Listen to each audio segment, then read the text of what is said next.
Assalamualaikum warahmatullahi wabarakatuh. Kami dari kelompok 6 ingin mempresentasikan materi tentang Linkage Stabilitas Moneter dan Sistem Keuangan. Yang beranggotakan yaitu 1. Putri Novitasari 195231025. Yang kedua, Tasna Nafisa Inas Hasna 195231026. Dan yang terakhir, Ivanur Ayati 195231027.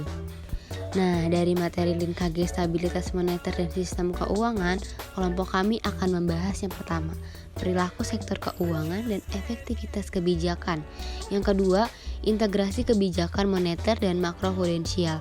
Yang ketiga, bauran instrumen kebijakan. Dan yang terakhir, implikasi pada mandat kebijakan Bank Sentral.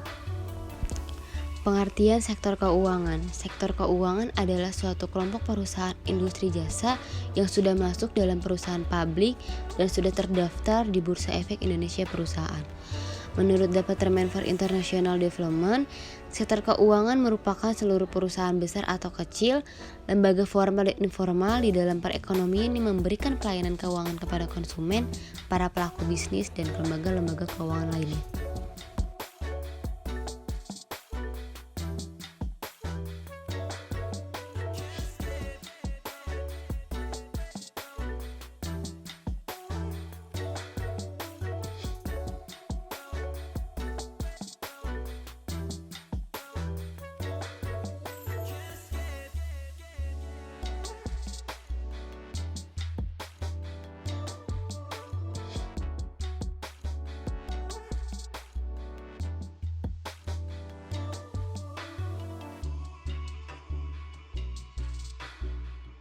Selanjutnya, integrasi kebijakan moneter dan kebijakan makroprudensial.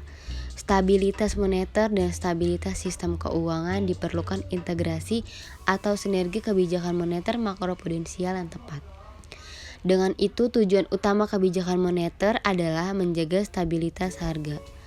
Sedangkan tujuan kebijakan makroprudensial adalah untuk menjamin daya tahan sistem keuangan secara keseluruhan dalam rangka mendukung jasa intermediasi keuangan kepada perekonomian secara keseluruhan. Tujuan bauran 1. Untuk menjamin pencapaian tujuan pengendalian moneter dalam menanggulangi gejolak yang mengusik permintaan serta penawaran reserve bank-bank. 2. Untuk melaksanakan penyesuaian serta menyesuaikan diri instrumen serta prosedur pembedahan sejalan dengan hambatan kelembagaan yang mempengaruhi bekerjanya sesuatu instrumen. 3. Untuk menggapai tujuan-tujuan kebijakan lain yang dikira berarti serta sekalian mendesak bekerjanya mekanisme transmisi kebijakan moneter. 4. Untuk membiasakan diri terhadap area kebijakan ekonomi makro, paling utama jenis rezim moneter serta nilai ubah.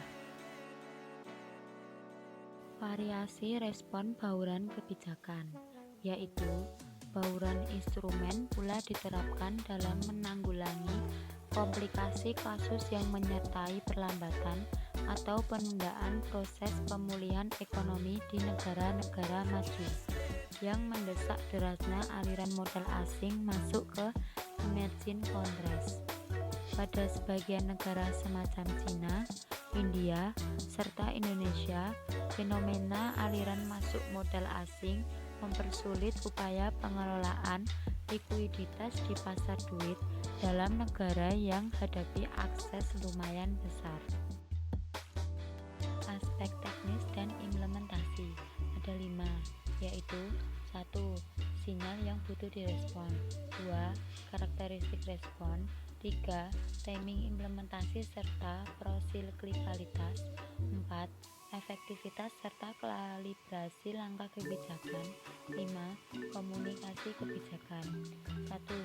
Sinyal yang butuh direspon, yaitu reaksi kebijakan wajib ditunjukkan buat mengestimasi sinyal kemampuan kendala pada penyeimbang makroekonomi ke depan. Dengan demikian, ketepatan respon kebijakan tidak sangat tergantung pada kinerja penanda dalam memprediksi mungkin ataupun kemampuan ketidakseimbangan yang terjalin.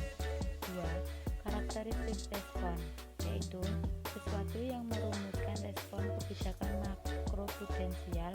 Salah satu isu yang berarti merupakan apakah respon hendak memakai suatu ketentuan ataupun diskresi. 3. Timing implementasi serta prosiklikalitas, yaitu timing melaksanakan kebijakan sepanjang siklus ekonomi berarti untuk dicermati. 4. Efektivitas serta kalibrasi langkah kebijakan, yaitu bekerjanya sesuatu instrumen kebijakan hendak mempengaruhi kalibrasi opsi langkah kebijakan yang dikira cocok. 5. Komunikasi kebijakan, yaitu komunikasi dalam konteks integrasi kebijakan moneter serta makroprudensial ialah perihal yang sangat krusial, tetapi sekalian suatu tantangan yang tidak ringan. Implikasi pada mandat kebijakan Bank Sentral. 1. Penyesuaian mandat dan konsekuensinya pada tata kelola kebijakan, yaitu pergeseran atau penekanan mandat Bank Sentral untuk menjaga stabilitas sistem keuangan memiliki konsekuensi pada tata kelola kebijakan. Ketiga, keputusan terkait dengan stabilitas sistem keuangan cenderung sensitif secara politis dibandingkan dengan stabilitas moneter.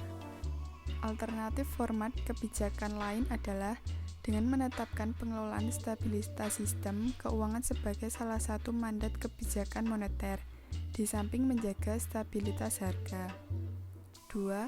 Mandat pelaksanaan kebijakan makroprudensial dan mikroprudensial, yaitu pengawasan makroprudensial merupakan proses pengelolaan kesehatan sistem keuangan secara menyeluruh yang dilaksanakan melalui serangkaian analisis keterkaitan kegiatan di sektor keuangan, konsis pasar keuangan dan perilaku sektor keuangan, dan pemantauan kondisi makroprudensial juga dapat memberikan informasi mengenai risiko sistematik dan mitigasi dampak rambatan dari gangguan yang terjadi pada institusi keuangan yang menggunakan siklus bisnis.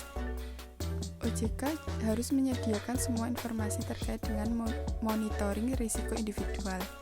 Sebaliknya, BI memiliki asesmen makroprudensial yang harus disampaikan kepada OJK agar diimplementasikan pada level tertentu. Keberadaan PMK di Indonesia diatur dengan Undang-Undang Nomor 9 Tahun 2016 tentang pencegahan dan penanganan krisis sistem keuangan. 3. Kejelasan mandat dalam penanganan krisis. Proses penanganan krisis yaitu bahwa meluasnya peran dan inisiatif yang dilakukan berbagai bank sentral dalam melakukan demonstrasinya, munculnya dimensi di perdebatan. Dalam proses resolusi atau beberapa lembaga keuangan, faktor waktu atau kecepatan menjadi penentu utama berhasil tidaknya pilihan kebijakan yang diambil. Pengalaman Indonesia melibatkan triparti dalam pengambilan keputusan untuk penanganan krisis menimbulkan kompleksitas tersendiri. Krisis keuangan pada tahun 1997 telah memakan korban pejabat bank sentral dan bankir yang dianggap bersalah dan tidak prudent dalam memberikan atau menerima bantuan pinjaman darurat atas nama krisis yang sedang terjadi. Sekian presentasi dari kelompok 6, semoga bermanfaat, dan apabila ada yang ingin ditanyakan dan kurang jelas silakan ditanyakan. Kurang lebihnya mohon maaf. Wassalamualaikum warahmatullahi wabarakatuh.